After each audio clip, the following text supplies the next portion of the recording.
China, China, China. Presidential candidates love to talk China, and sometimes that doesn't turn out so well.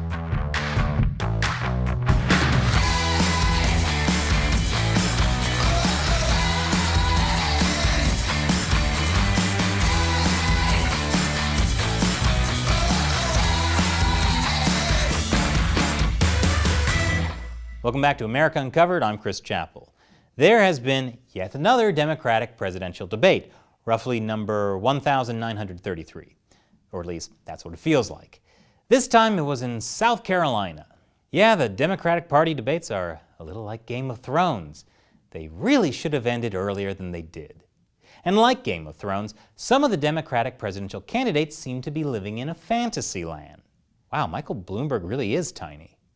What I meant was living in a fantasy land, at least when it comes to China. First up, Michael Bloomberg. Last year, Michael Bloomberg stunned many people when he said this about Chinese leader Xi Jinping.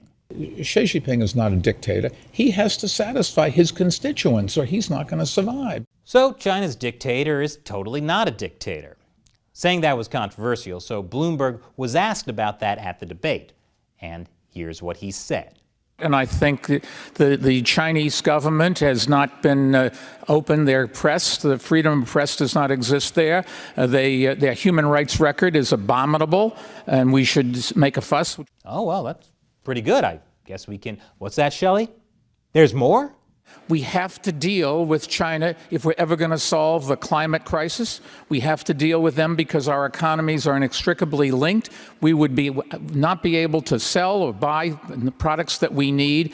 And in terms of whether he's a dictator, he does play to his constituency. Oh, so the mega billionaire whose personal fortune depends partly on doing business in China says we have to do business with China, and there's no way our economy would survive without it. Color me shocked.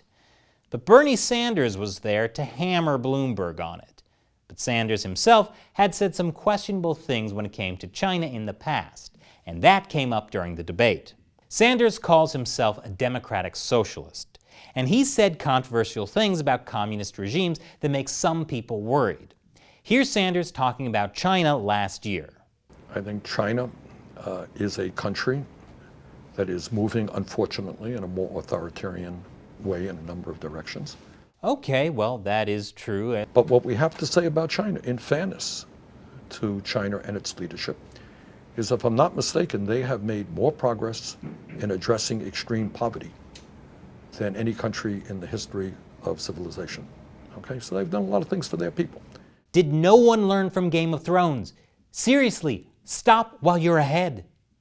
So, the Chinese Communist Party did not lift millions of people out of poverty. That's propaganda that Sanders and many others have fallen for. I made a whole episode about that on China Uncensored called China's Poverty Lie. I'll include a link in the description. Now, the really insidious thing about the Chinese Communist Party claiming that they've lifted hundreds of millions of people out of poverty, other than the fact that it's a lie, is that they use that lie to deflect from their human rights abuses. They say things like, look how many people we've lifted out of poverty. That makes us a global leader in human rights. Bernie Sanders has not just believed the Chinese Communist Party's anti-poverty propaganda. He's also said similar things about communist dictator Fidel Castro and literacy rates in Cuba. Both of these issues came up in the debate. You've praised the Chinese Communist Party for lifting more people out of extreme poverty than any other country.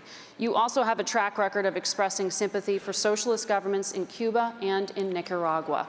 Can Americans trust that a democratic socialist president will not give authoritarians a free pass? I have opposed authoritarianism all over the world, and I was really amazed at what Mayor Bloomberg just said a moment ago. You got a real dictatorship there? Of course you have a dictatorship in Cuba. What I said is what Barack Obama said in terms of Cuba, that Cuba made progress on education. Yes, I think, really? Really? Yes, because there's no comparing those two What Barack Obama said is they made great progress on education. Now, obviously, former President Obama's Vice President, Joe Biden, had a different take on the matter. Biden doubled down on his experience as vice president in how he'd deal with China. And here's the deal. I would be on the phone with China and making it clear. We are going to need to be in your country. You have to be open. You have to be clear. We have to know what's going on. We have to be there with you and insist on it and insist. I could get that done. No one up here has ever dealt internationally with any of these world leaders. I'm the only one that has. Apparently, that includes world leaders he never actually met. Here's Biden the day before the debate in a South Carolina rally. And folks, one of the things I'm proudest of is getting passed, getting moved, getting control of the Paris Climate Accord. I'm the guy that came back after meeting with Deng Xiaoping and making the case that I believe China would join if we put pressure on them. We got almost 200 nations to join.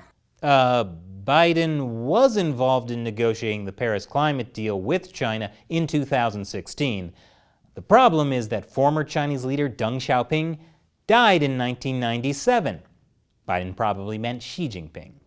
How bad of a gaffe was that? Well, I can't think of a time when Americans have voted for a man who occasionally puts their foot in their mouth. Can you? So what do you think of these candidates' views on China? And do you have any clue who's going to win the primary? I need this election cycle to be over, okay? Once again, I'm Chris Chappell. Thanks for watching America Uncovered.